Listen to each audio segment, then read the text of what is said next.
A St. Johns County official to consider 10-year, $13 million plan addressing space needs for various county services.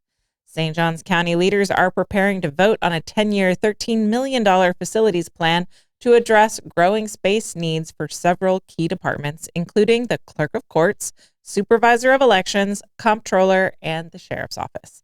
Also under consideration, a $6.5 million expansion of the Medical Examiner's Office, which serves St. Johns, Flagler, and Putnam counties, and has been operating at capacity for the past 2 years. A 2023 report from the ME's office showed the region's combined population was over 527,000, and in 2024, that number rose to nearly 549,000, with St. Johns County alone adding over 14,000 new residents. Local residents like Fred and Penny Price, who've lived here since 1981, say they've watched farmland disappear and population surge, and they support investment in local services. In recent years, the medical examiner has warned that the current building has poor ventilation, aging air conditioning, and is unsafe for staff during autopsies, especially involving virus-related deaths. Although the county initially approved funding last year, the money was cut from the state budget when Governor Ron DeSantis vetoed more than $900 million in projects across Florida. A similar request was denied the year prior. County leaders will now decide whether to move forward with both the new long-range facilities plan and the critical expansion of the medical examiner's facility. So we've been hearing for years from county officials that space is tight, they need to expand. Yeah, and that was like, it was kind of already handed, it was hand-me-down already, and then they outgrew it, and now they're just kind of getting jammed in there. So, yeah, anytime they say it's not safe for an autopsy, I don't even want to argue that. Yeah. You know, okay, let's figure that one out.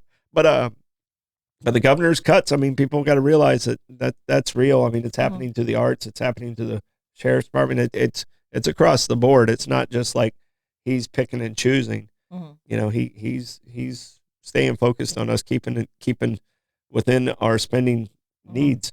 So he's kind of putting it back on the locals to do what they got to do. Yeah.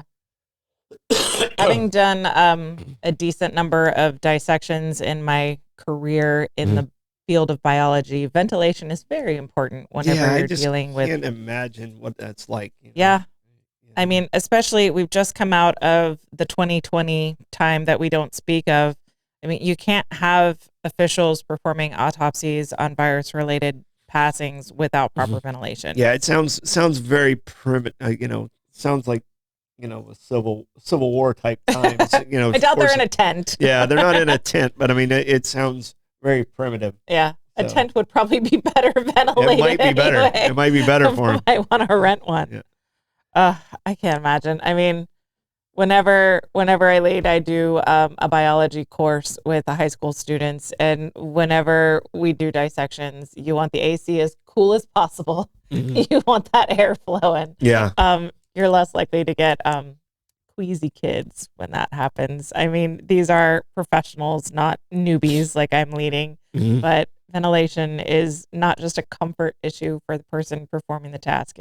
It can be a health concern when you're dealing with autopsies. Yeah. So we definitely need to figure this out. My grandfather was an undertaker in DeLand, and so it's not the most pleasant smell. I mean, I know it's different, like an autopsy to embalming, but it's not the most. Yeah. Yeah. So med students have a tendency to eat all their food with a knife and fork. They stop eating even like sandwiches and finger food with their hands because they have to go through cadaver labs. That's part of being a med student. And there's just something about, you know, that fragrance that gets in your hands and they eat everything. I've seen medical students eat candy bars with a knife and fork because they just want to keep their hands as far away from their face as they can. Well, and like in all the TV shows like Quincy's and stuff like that show him eating a sandwich and looking, you know, that doesn't really happen. No, not when it's real. Yeah, CSI, I think that's another one that I just talking about the body part. No, it doesn't work like that. Yeah. No, thank you. Nope, pass on that one. I'm glad there are people to do that job so I don't have to consider it as an Yeah. option. All right, moving on to St. John